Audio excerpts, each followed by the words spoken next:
Good morning. On my way to Atlanta. But what I want to say today is, you cannot be a Babalawo, a OUGAN, or a Mambo in 1 month.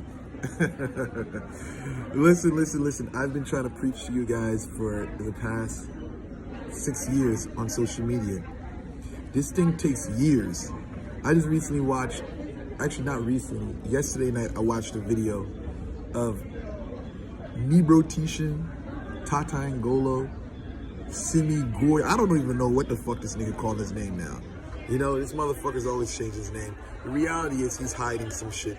Basically, promotion-wise, basically, if you type in TATA Angolo, that's what you're gonna get. If you type a new name, you're not gonna find anything. I can see right through the bullshit. It wasn't no, oh, Ifa gave you his name. Nigga, you constantly changing your name to rebrand yourself. But anyway, let's move on to what I need to say to my audience. Listen. You cannot be a OUGAN, Babalawo, Mambo, or Yaya, or Tata in 1 month. I'm not from the latter traditions which I mentioned, except for Haitian voodoo. And initiation, from what I've seen throughout the years and what I know specifically from my culture, you cannot, within 1 month, a couple of weeks, go to Haiti and then come back a OUGAN Asogwe. Now, for me, as I stated before, my grandmother on both sides was a Mambo. And my grandfather on my father's side was a OUGAN Asogwe. And he died in his late 90s or mid 90s, whatsoever. But when you analyze this man's life, he was doing this stuff since he was a child, a youngster. So whether it's 60, whether it's 70 years, whether it was X amount of years that he practiced, 80 something years he practiced, it took that long. Just to think that you're gonna pick up an animal, he said something about you need to be initiated to make offerings and sacrifices. You know, listen, let me explain something to you. You have children in the culture who are assisting in sacrifices. When I was a kid, 11 years old, I was fucking killing chickens. You know what I'm saying? Whatsoever. What was I doing? Was I doing it right? Absolutely not. I was taking chickens, you know, while people was cutting their necks, I was taking chickens to the top of the roof, international chickens. Now, if you're from the island, you know the difference between pulpei or chicken or roosters or hens that are country versus those that are processed, you know what I'm saying, fucking grown in the lab, whatsoever, the white ones, right? Those ones, they can't fly. What I would do as a kid, I would go to the top of the roof with the chicken, knowing damn well they can't fly, and throw them off the fucking roof. Some evil ass shit. I was one evil fucked up child, you know what I'm saying?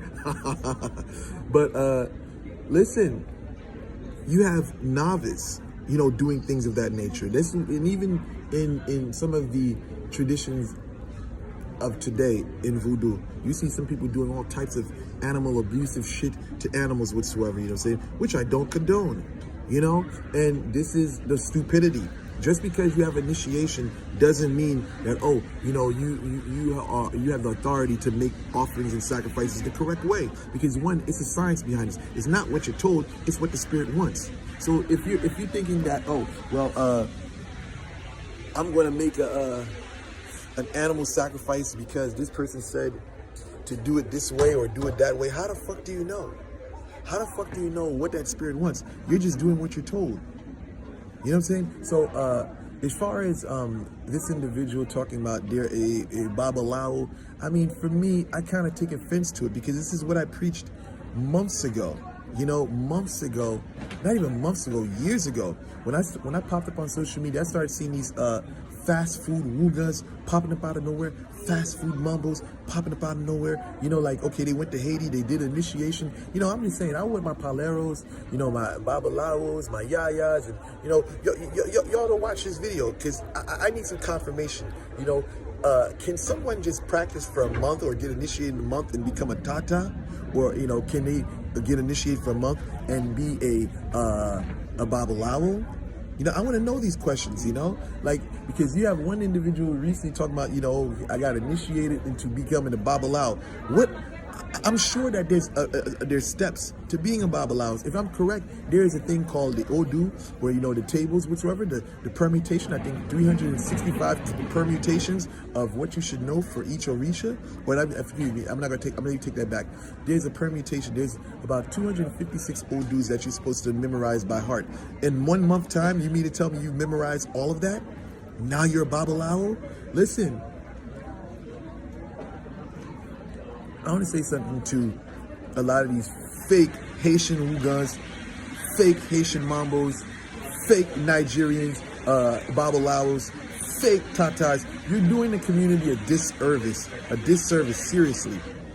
You got these people out here that don't know jack squat about shit, and you got these people thinking that they're the shit. And it's until they get a reality check that they realize, hey, I've been duped. And I said this last night in a rant. This guy, Nibro Tata Ngolo, whatever the fuck he wants to call him, Yemi something. Yo, this guy is being played with. He's being fooled. Like, I can see the difference in his tone in his new video.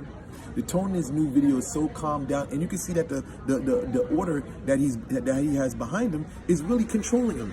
Nibro has reduced himself to a puppet, and right now he's paying for protection. He talks in his video about, protecting your destiny. And what did I say? And I said this a couple of weeks ago. This guy was running around in Atlanta way before the initiation pictures came out, way before his initiation. I was saying from inside sources that he was running around in Atlanta from house to house, seeing if he could be initiated.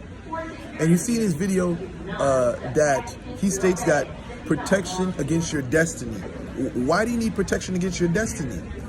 It's obviously that you are afraid of something. That's why you paid for initiation. You paid for initiation. You gotta understand something.